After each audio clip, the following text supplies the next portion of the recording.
So I mentioned this fellow in Louisiana made a comment on a radio show, and he's been hosting radio shows of his own for, oh gosh, 25, 30 years. He said that one of the good things about Donald Trump's victory in the Republican Party is that it has broken the Jewish stranglehold on the GOP. Did you know that? That the GOP was controlled by Jews? Uh, I heard this morning, and I thought, I wonder who's behind this. Have you ever heard the name David Duke? Yes, you have. David Duke, of course, has become infamous, I guess, over the years. He was a former Ku Klux Klansman who then ran for U.S. Senate as well as governor in Louisiana and came close to winning in both races, ended up in the state legislature there for many, many years. And he has been off and on hosting a radio show of his own. He's a frequent guest on other radio shows. He got on the Trump bandwagon a few months ago, mainly because he said Trump's a patriot. Now, we're not saying Duke isn't. He's just got a different view of what patriotism might mean. So he was speaking on a radio show yesterday and suggested that Ted Cruz, it's a good thing Ted Cruz is gone, he says, because Cruz happened to be a tool of those Jewish bankers. Cruz often rails against the New York City values, but interestingly enough, his biggest contributor over the last month or so has been a big Jewish leftist commie by the name of James Simmons, who already gave $3 million to Clinton this year, and now he's given $11 million. He had given $11 million to Cruz, but to no avail, all for what purpose? To stop Trump. And now the neocons are panicking. Now, this is David Duke speaking on a radio program yesterday. I came across this morning his comments at Daily Caller, which has a link to the actual radio program and his comments.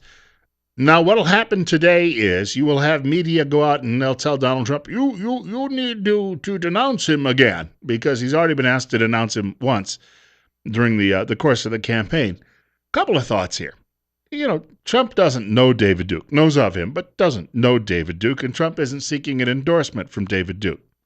You may not like the guy, and I think he's somewhat of a goof, if not necessarily dangerous. And dangerous, I say that because David Duke never actually went out and swung anyone from a tree or did any of those nefarious things that you often associate with the Klan from its sordid history.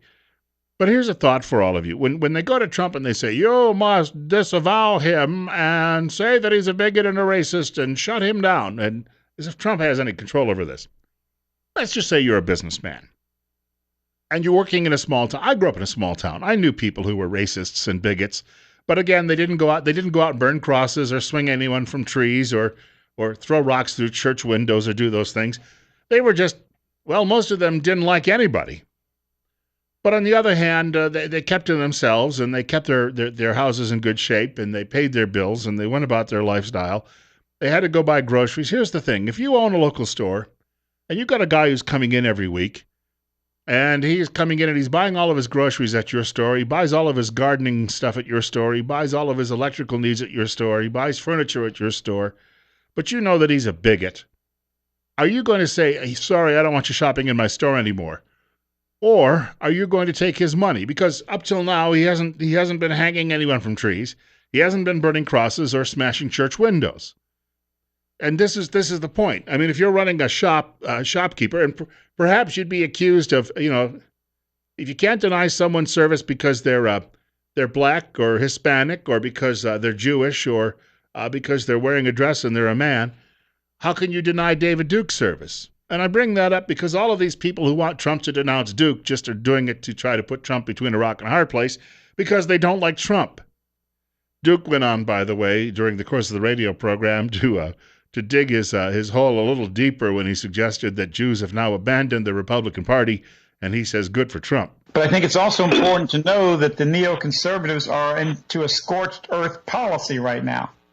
They literally are absolutely trying to literally destroy the Republican Party. And I think, like so often happens, Jewish chutzpah knows no bounds. Glad he corrected himself. He's referring, when he says neocons, he's referring to Bill Kristol from Weekly Standard, who you may see on TV from time to time. I think that's why you have this situation where he's bringing up neoconservatives and then saying Jews and then saying Republican Party because in his mind they're all related at some point in all of this in his belief system. But once again, it is not Donald Trump's job to continually go around every day from now until November, the first Tuesday in November after the first Monday, to denounce David Duke every waking second, every 24 hours. Because again, he's got nothing to do with him. And is he supposed to say, don't vote for me? Well, who else is he supposed to say, don't vote for me? If you're a candidate, you want everyone to vote for you, no matter what they believe. And that doesn't necessarily mean you endorse what they believe. 9:30, Bill Colley with you on Top Story on News Radio 1310 KLIX. There has been an accident this morning, we should point out, in that area, Pole Line Road at Grandview Drive. And I think that we have had some problems with traffic there this morning. So if you're in that area, just make sure that you try your best to sort of skirt that, because look for a detour. There we go, skirt that. That's what I meant, detour. About the biggest word I'll get out this morning.